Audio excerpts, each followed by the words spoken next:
আমি তন্ময়। আমি যখন ক্লাস 10-এ পড়ি তখন আমার বাবা মারা যায়। আমাদের আয়ের একমাত্র উৎস ছিল আমার বাবা। বাবা মারা যাওয়ায় সেটি বন্ধ হয়ে যায়। পরিবারের খরচ আর আমার পড়াশোনার খরচ চালানো খুবই কষ্ট হয়ে পড়ে। এবার আমাদের পরিবারের বর্ণনা দেই। আমার পরিবারে আমার মা, মেজো চাচা মনিরুল, ছোট চাচা শরীফুল থাকে। আমার দুই চাচাই বেকার, তারা তেমন পড়ালেখা করে নাই। আমার বাবার টাকায় তারা চলত, কিন্তু এখন বাবা মারা যাওয়ায় আমার পরিবার না খেয়ে মরার মতো অবস্থা হয়েছে। পরিবারের এমন খারাপ অবস্থায় আমার মা আমাদের বাঁচার চাবি হয়ে উঠেছে। আমার মা অনেক সুন্দরী। আমার মায়ের বয়স 3-5 বছর। আমার মায়ের সবচেয়ে আকর্ষণীয় জিনিস হল তার পাহাড়ের মতো উঁচু সামনের গুলা। আমার মা সেবা খুব পছন্দ করত। আমার বাবা যখন জীবিত ছিলেন প্রায় প্রতি রাতেই তাদের দেখতাম দরজার পিছনে দাঁড়িয়ে থেকে। যাই হোক, আমার প্রাইভেট টিচাররা বেতন চাইছে, আমি বেতন দিতে পারছি না বলে আমাকে প্রাইভেটে আসতে না করে দিয়েছে। আমি এই কথা গিয়ে মাকে বলি। মা বলে কাল টিচারের সাথে গিয়ে কথা বলবে। আমি পরের দিন মাকে টিচারের কাছে নিয়ে যাই। মা সেদিন সিল্কের নীল রঙের শাড়ি, কালো রঙের হাতা কাটা ব্লাউজের সাথে পরেছিল, চুলগুলো খোলা ছিল। মার বিশাল সামনের গুলো কোনোভাবেই আটকে রাখতে পারছে না, অর্ধেক বাইরে বেরিয়ে আছে। মাকে দেখতে একদম খানদানি, সেই রকম মহিলাদের মতো লাগছে। রাস্তা দিয়ে যাওয়ার সময় লক্ষ্য করলাম সবাই আমার মায়ের ওইদিকে চেয়ে আছে। আমার স্যারের বাসায় এসে পৌঁছালাম। স্যার আমার মাকে দেখে চোখ ফেরাতে পারছে না। স্যারের সাথে মায়ের পরিচয় করিয়ে দিলাম। স্যার আমাকে অন্য রুমে গিয়ে বসতে বললেন। আমি অন্য রুম থেকে স্যার আর মায়ের কথা শুনছি। মা বলল, ওর বাবা মারা যাওয়ার পর থেকে আমাদের পরিবারের অবস্থা খুবই খারাপ হয়ে গেছে। আমাদের কাছে কোনো টাকা নেই, তাই আপনি যদি আমাদের উপর দয়া করে আমার ছেলেকে বিনা বেতনে পড়ান তবে আমাদের অনেক উপকার হয়। স্যার বলল, দেখুন আমি কাউকেই বিনা বেতনে পড়াতে পারবো না, তবে আপনি যদি চান আপনার জন্য একটি অফার আছে। মা বলল, কি অফার? স্যার বলল, আপনি দেখতে অনেক সুন্দর, আপনি যদি চান আপনার ছেলেকে আমি বিনা বেতনে পড়াতে পারি, কিন্তু আপনাকে একটি কাজ করতে হবে। মা বলল, কি কাজ করতে হবে? আপনি যা বলবেন আমি তাই করব, আপনি শুধু আমার ছেলেকে পড়ান। ওর বাবার শেষ ইচ্ছে ছিল আমার ছেলে ডক্টর হবে। স্যার বলল, আপনার ছেলেকে আমি ডক্টর বানাবো, কিন্তু আপনাকে আমার সাথে শুতে হবে। আপনি আমার কথায় রাজি হলে আমি সব করতে পারি। প্রয়োজনে আমার কাছ থেকে টাকাও নিতে পারবেন, শুধু আমাকে সুযোগ দিতে হবে। আমি স্যারের মুখে এই কথা শুনে আকাশ থেকে পড়লাম। ইচ্ছে করছিল স্যারকে ধরে পুলিশের হাতে তুলে দিই, কিন্তু আমার মা যা বলল তা শুনে আমি অবাক হয়ে গেলাম। মা বলল, আপনার কথায় রাজি হতে আমার কোনো লজ্জা নেই। আমার ছেলে ভালোভাবে মানুষ হলেই হবে। ছেলেকে মানুষ করার জন্য আমি সব করতে রাজি আছি। এটা শুনে মনে মনে মায়ের জন্য শ্রদ্ধা জন্মালো। শুধুমাত্র মা পারে নিজেকে অন্যের হাতে ছেলের জন্য তুলে দিতে। স্যার বল, বেশ, আজ রাত 8:00টায় আমার বাসায় চলে আসবেন।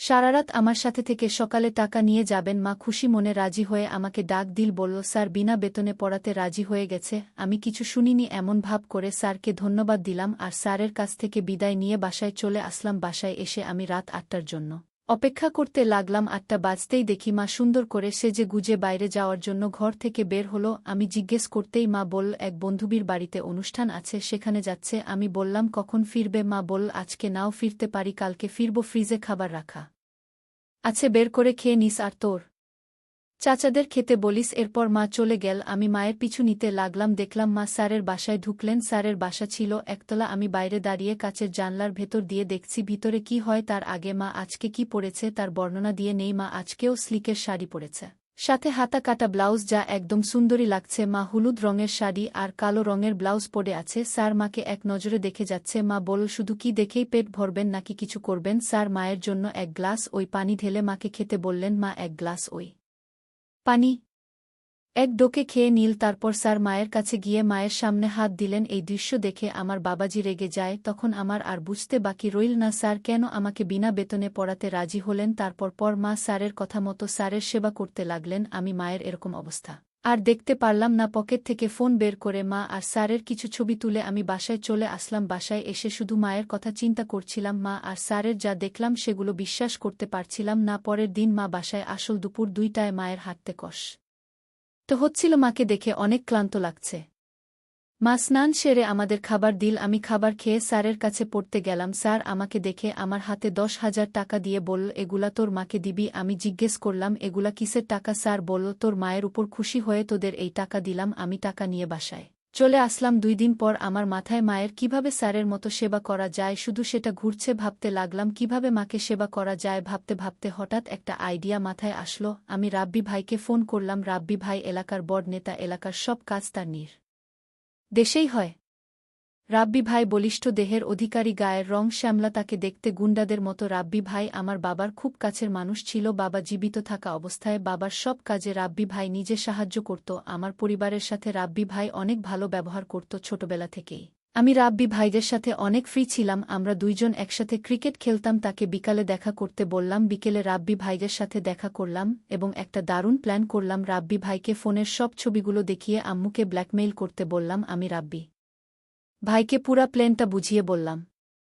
জন্য বাথরুমে গিয়েছিল। আমি আঙ্কেলকে মজার ছলে জিজ্ঞেস করলাম, আঙ্কেল আপনি আপনার জীবন এভাবে নষ্ট করছেন, একটা বিয়ে করে নিলেই পারেন। আঙ্কেল বল, বিয়ে তো করতেই চেয়েছিলাম, কিন্তু পরে রাজুর কথা চিন্তা করে বিয়ে করিনি। আমি বললাম, আরে আঙ্কেল, তাই বলে আপনি আপনার এই সময় এভাবে নষ্ট করবেন? কিছু যদি না মনে করেন, আপনাকে একটা বুদ্ধি দেই। আমার কাছে সেই রকম একজন আছে, কিছু টাকা দেন, আমি তার সাথে আপনার সঙ্গমের ব্যবস্থা করে দিচ্ছি। আঙ্কেল রেগে গিয়ে আমাকে ধমক দেয়। আমি আঙ্কেলকে বললাম, আঙ্কেল আমি আপনার কষ্ট বুঝি, আপনাকে আমার বন্ধু ভেবেই আইডিয়াটা দিলাম। এখন আপনি ভেবে দেখেন, আপনি এইভাবে আপনার সময় নষ্ট করবেন নাকি কিছু টাকার বিনিময়ে নিজেকে শান্ত করবেন। দেখলাম আঙ্কেল গভীর ভাবনায় ডুবে আছে। আমি আঙ্কেলকে বললাম, আপনি রাজুকে নিয়ে চিন্তা করবেন না, ও কোনোভাবেই জানতে পারবে না, আমি আপনাকে কথা দিলাম। আঙ্কেল বল, তুমি যখন এত করে বলছো তখন ঠিক আছে, কত টাকা লাগবে তোমার? আমি বললাম, 1,5,000 টাকা দিলেই সারাদিনের জন্য। আপনার আঙ্কেল আমার কোথায় রাজি হয়ে গেল। আমি আঙ্কেলকে বললাম, তার সাথে কথা বলে আমি আপনাকে সময় আর জায়গা ফোনে জানাবো। এই বলে আমি